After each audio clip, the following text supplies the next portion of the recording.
Okay, I'm starting part 2 now. I don't know what happened back there. I was filming a video and all of a sudden my phone flipped to a previous video I made on YouTube. I was just standing here holding the phone and wow, it just flipped to a YouTube video. That was odd. I don't remember. I didn't press anything. So we will finish the video now. Here's the beginning of part 2.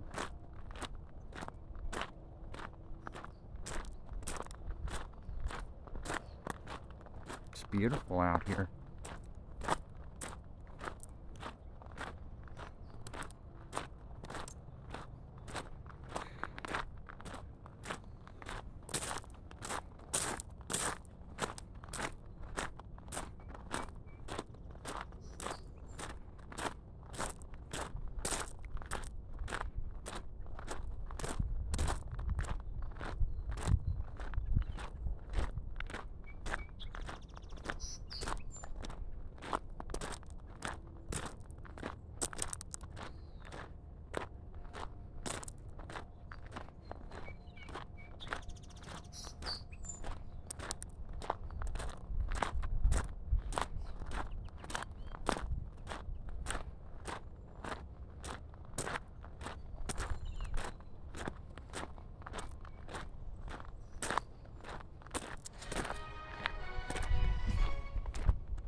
I'm actually taking the video with my Pixel phone because it will upload in 4K to YouTube, and oddly enough, iPhone will not.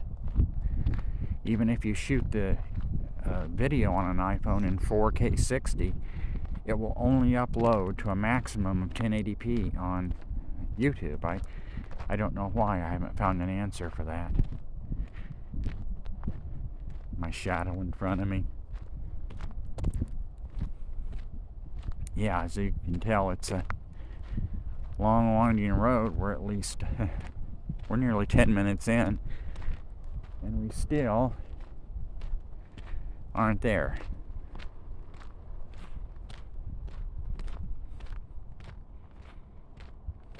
So this visit isn't for those who can't walk a long way.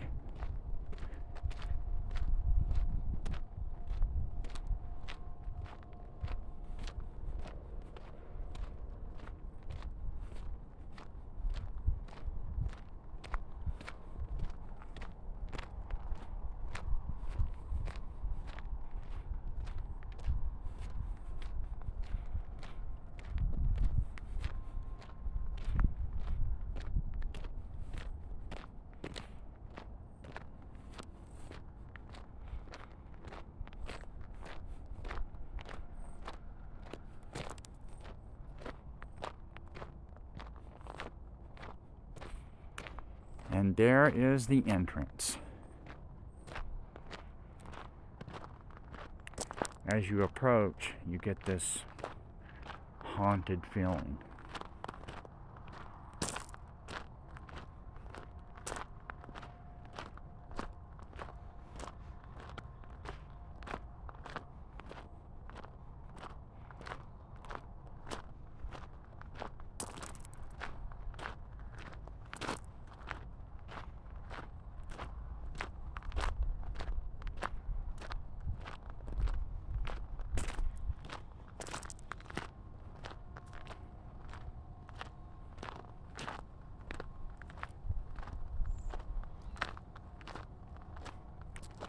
Looper Pioneer Cemetery.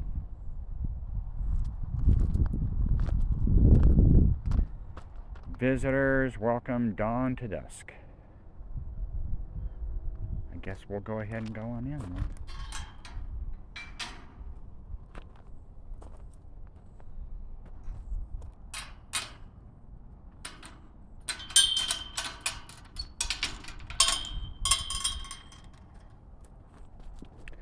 Over here is a board that tells about it.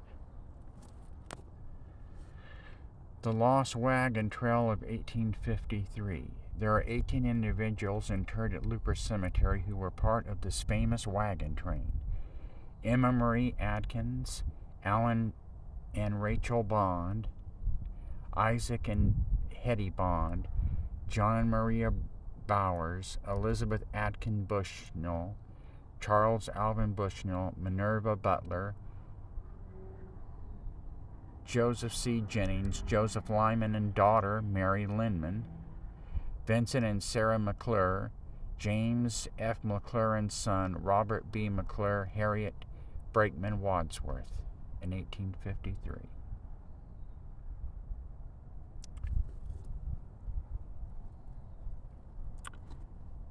Location of graves. The position of some graves at Looper Cemetery is difficult to determine for a variety of reasons. Very early plot map of the cemetery has not been discovered. Long periods of neglect allowed many stones to tip over, sink underground, be disturbed by growing trees, and many acts of vandalism, including theft. Some graves might never have had a permanent marker. Temporary or wood markers have long disappeared. In 2014, the Oregon Commission on Historic Cemeteries conducted a comparative study of remote detection of burial locations at Looper Cemetery to explain the methods and results of these methods at the Oregon Heritage Conference in Coos Bay on April 22, 2015. Of the cemetery was studied with ground-penetrating radar and electronic resistance. The study had to be performed at a less than ideal time when there was more moisture in the soil to be most effective. Also, Looper Cemetery has soil that is difficult to get good results in even ideal conditions. Ground penetrating radar is very effective for some purposes, but it would not be a prudent method for such a burial of artifacts here. And it is very expensive. Yeah, that.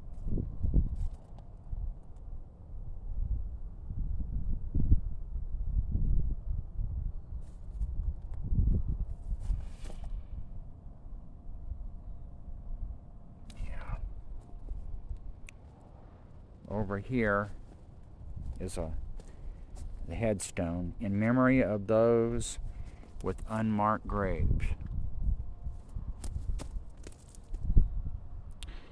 G.W. Atkins, Samuel Allen Jr. Oh boy. As you can see, there's a long list of people here.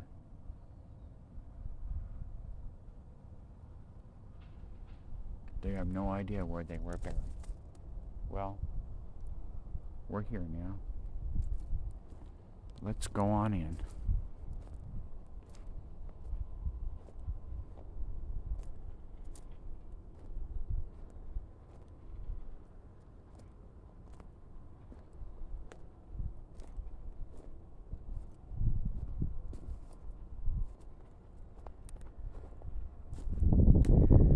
Nice place to sit there.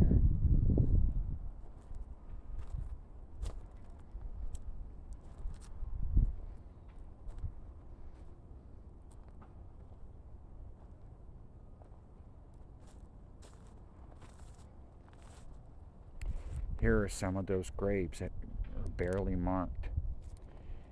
This is believed to be where some of the children were buried, the babies.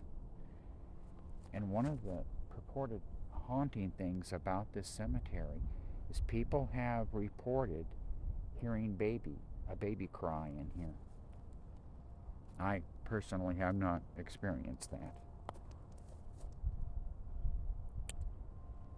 M.M. Baker, born May 20th, 1831, died July 26, 1859.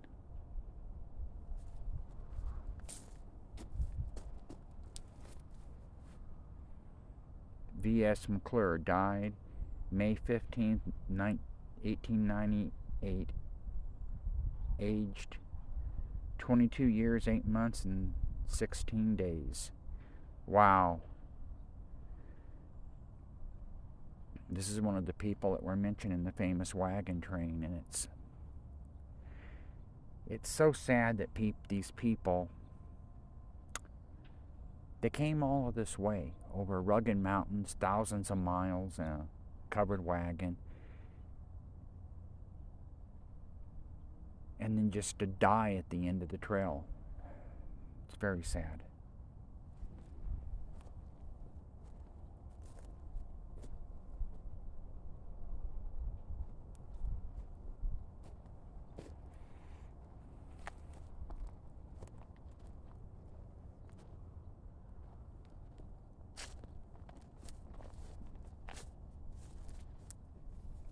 I don't wish to step on somebody's grave.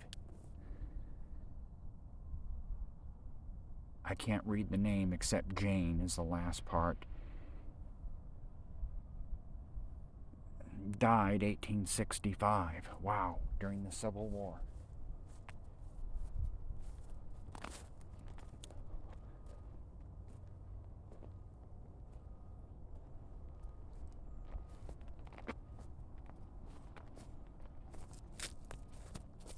Here's Sarah E. Bushnell and J.A. Bushnell. This is the Bushnells that talked about in the famous wagon train. But this is a new marker, and it must have been through donations somehow that the family got its own plot markers, because these are all new. But oh yes, see, that's a new headstone right there, fairly recent, even though that person died in 1868. So these have somebody's tried to give them newer markers. Here's a headstone that was either lost or stolen. Yeah, these are the Bushnells' graves.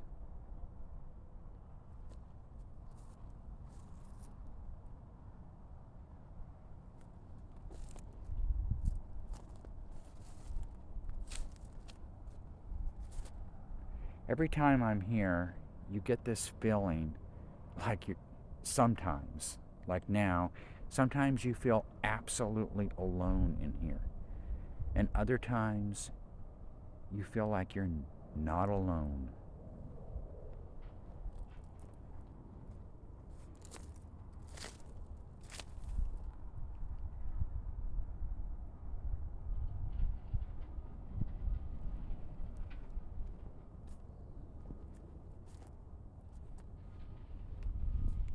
This is a fairly big grave marker right here, but I can't read the name too well on it. Huh.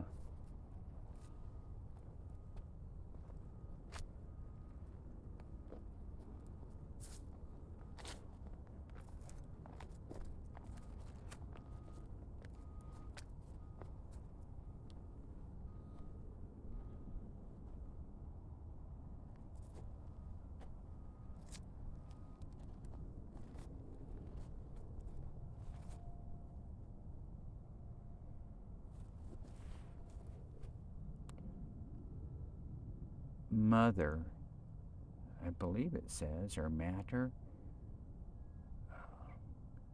Mary Wimmer, 1918 is when she died. And from what I read, some of the locals were actually being buried in this cemetery as late as the early 1960s.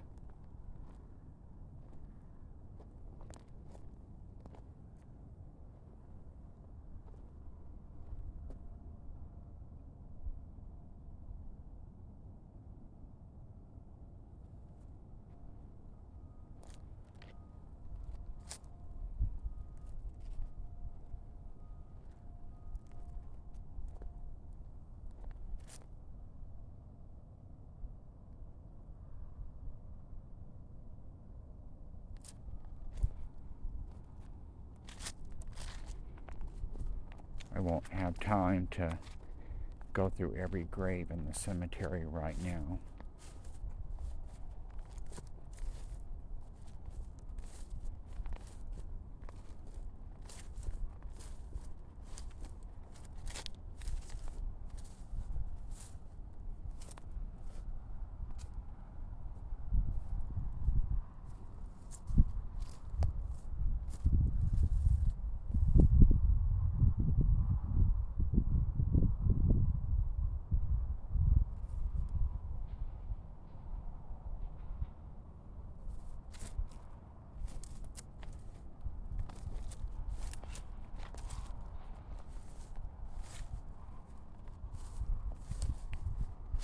couple of weeks I was in here, and they actually did have somebody in here to mow the cemetery, but apparently that doesn't happen too often.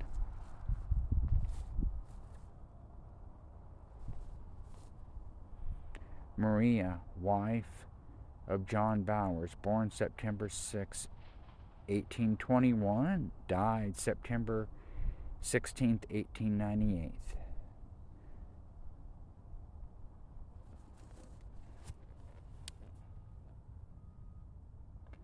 Mother, and there's like a poem or something, but I can't read it. And here is John Bowers himself. Born January 2nd, 1820, died May 30th, 1892. Some people have reported actually seeing children run among the graves.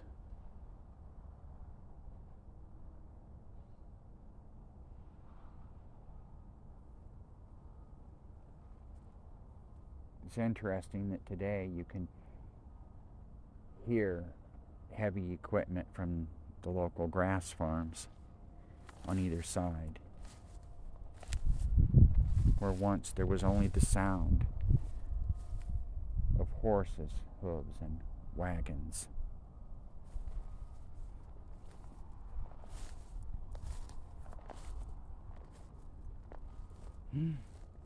Here is a grave, a plot.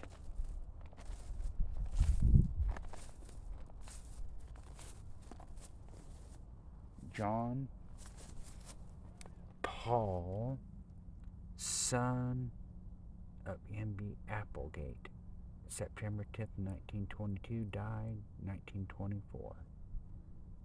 Yeah. He was only 2 years old. Just a little boy. Wow, people died young in those days.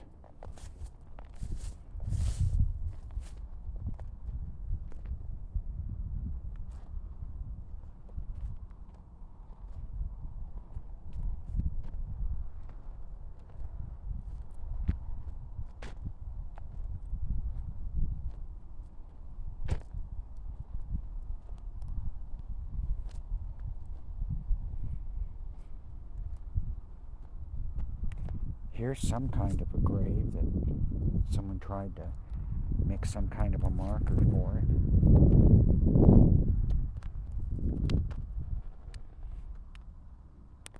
Imagine aged. I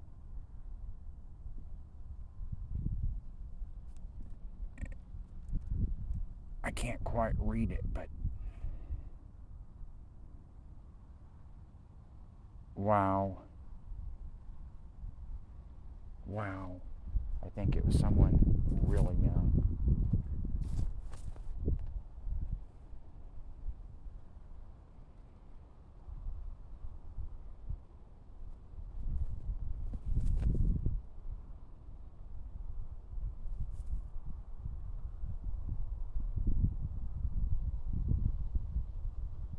Nothing but the sound of the wind blowing through the trees.